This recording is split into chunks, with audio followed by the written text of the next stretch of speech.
तो छात्रों नमस्कार। आज हम लोग हिंदी व्याकरण में पाठ 7 वचन के बारे में ज्ञान प्राप्त करेंगे।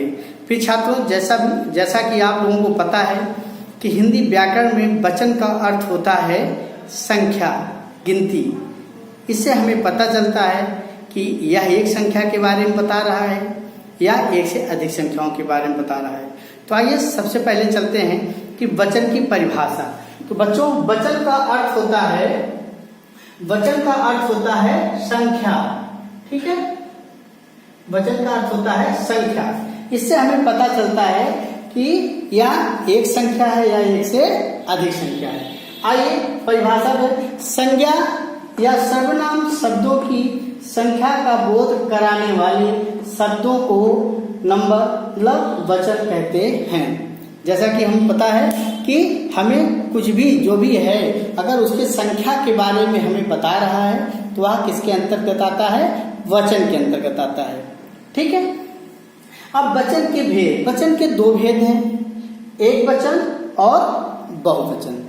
आगे बढ़ते हुए वचन की परिभाषा में चलते हैं कि एक वचन संज्ञा या सर्वनाम की एक संख्या का बोध कराने वाले शब्दों को एक वचन कहते हैं।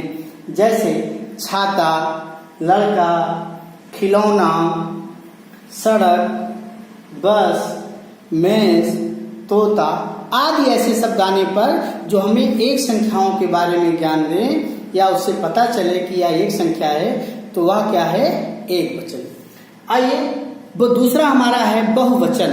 ठीक है, कह रहा है कि संज्ञा या सर्वनाम की एक से अधिक संख्याओं का बोध कराने वाले शब्दों को बहुवचन कहते हैं। जैसे हमने यहाँ लिखा था छाता, छाते हो गया, लड़का, लड़के, खिलौना, खिलौने, सड़कें, बसें, तोते आदि। ठीक है बेटा, दोनों की परिभाषा में केवल बहुत ही अंतर है। यह कह रहा है कि इसमें एक संख्या का बोध कराता है, इसके अंतर्गत एक संख्या का बोध होता है और इसके अंतर्गत एक से अधिक संख्या का बोध होता है। इतना ही अंतर है, बाकी दोनों की इस परिभाषाएं सेम है।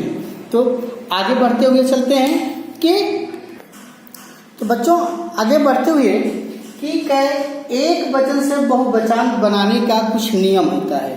ठीक है, तो पहला दिया गया है बड़ा आ का ए बनाना कैसे एक वचन से बहुवचन बनाएंगे। ठीक है, तो अब अगर बड़ा आ के स्थान पर हम ए का प्रयोग करते हैं तो वह बहुवचन हो जाएगा। जैसे लड़का बड़ा आ रहा है, लड़के ए का प्रयोग किया, यह बहुवचन के अंतर्गत हो गया। कमरा, कमरे, कपड़ा, कपड़े आदि ऐसे शब्द एक वचन से बड़ा आ के स्थान पर ए लगाने पर एक वचन को हम बहुवचन बना सकते हैं।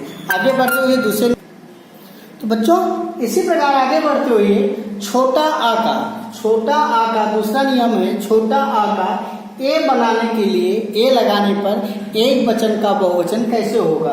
तो जैसे पुस्तक, छोटा लगा क्योंकि व्यंजन के साथ साथ जुड़ा होता है। पुस्तक, पुस्तकें, रात, रातें, याद, यादें। ए आदि लगाने पर अगर छोटे आ के स्थान पर हम ए का प्रयोग करते हैं तो वह एक वचन से बहुवचन हो जाएगा।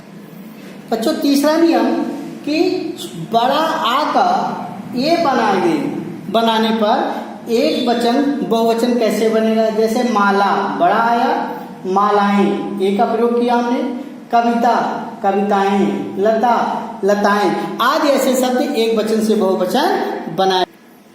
चौथा नियम है, चौथे नियम में छोटी या बड़ी ई का अगर हम लास्ट में इया का कर देते हैं तो एक वचन से कैसे बहुवचन बनेगा?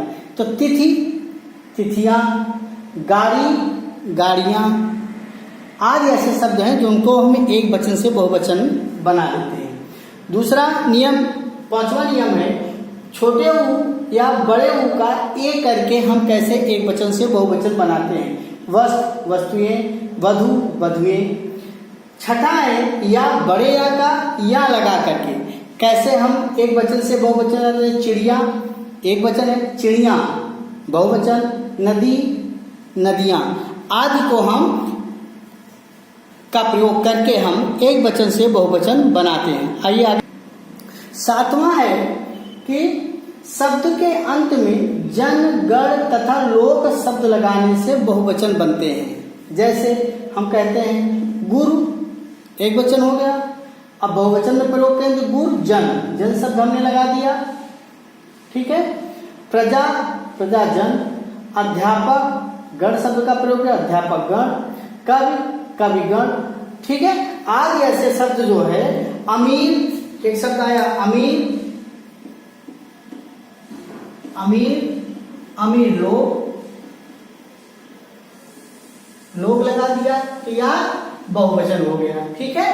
तो ऐसे भी इन शब्दों का भी प्रयोग जन, गण तथा लोक शब्द लगाने पर भी हम एक वचन को बहुवचन बना सकते हैं। आइए बच्चों, कुछ आपको नियम बताते चलते हैं कि जो हम अपने दैनिक जीवन में, बोलचाल की भाषा में हम जिन शब्दों का प्रयोग करते हैं वो सदा एक वचन होते हैं या बहुवचन होते हैं। इस पर थोड़ा सा हम लोग एक नियम के बारे में जानेंगे तो बड़ी आसानी होगी कि हम बड़ी आसानी से इन शब्दों की पहचान कर पाएंगे। या लिंग के अंतर्गत आएगा या लिंग जो है मतलब सॉरी बहुवचन के अंतर्गत आएगा या एक वचन के अंतर्गत आएगा।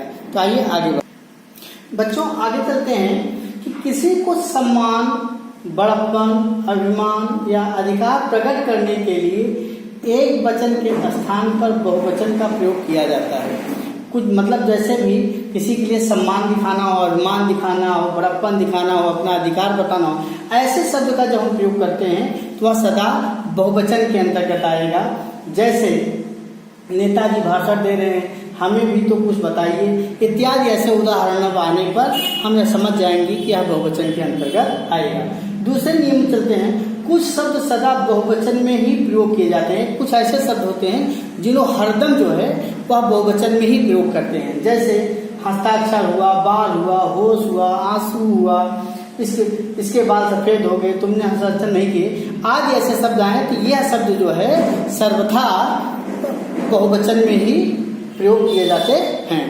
आइए आगे बढ़ते हुए बच्चों आगे कह रहा है कि जिन शब्दों के अंत में समूहवाचक शब्द जाति, सेना या दल हैं उनका प्रयोग सदा एक वचन में होता है। जैसे सेना ने किले पर धावा बोल दिया, टिड्डी दल ने पूरी फसल चटका ली। अर्थात इसमें जो है यह सदा इसके एक वचन में आते हैं, इनका प्रयोग एक वचन में होता है। दूसरा द्रव्यवाचक, व्यक्तिवाचक और भाववाचक, तीन हमने आपको पहले ही पढ़ाया था कि व्यक्तिवाचक, द्रव्यवाचक और भाववाचक यह संज्ञाएं, ये तीनों संज्ञाएं सदा एक वचन में ही प्रयोग की जाती हैं।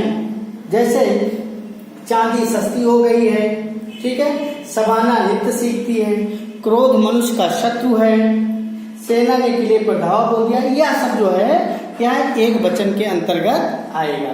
फिर बच्चों कुछ विशेष बातें बतानी है कि कुछ शब्द सदा एक वचन में प्रयुक्त होते हैं। कुछ शब्द जैसे आगे हमने पढ़ाया था कि कुछ शब्द बहुवचन में ही प्रयोग होते हैं, उसी प्रकार कुछ शब्द हमारे दैनिक जीवन में जो बोलचाल की भाषा में हम प्रयोग करते हैं वह सदा एक वचन के अंतर्गत आएगा।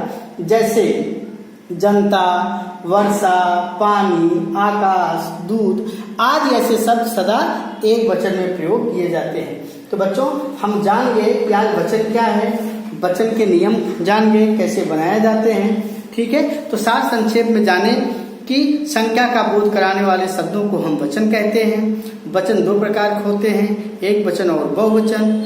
एक संख्या का बोध कराने वाले को एक वचन कहते हैं और एक से अधिक संख्याओं का बोध कराने वाले शब्दों को हम बहुवचन कहते हैं। प्रिय छात्रों, यह पाठ आपको आशा है कि समझ में आया होगा। अगर आज पाठ में कोई भी आपको समस्या आती है तो आप हमें फोन के माध्यम से किसी भी समय पूछ सकते हैं। नमस्कार।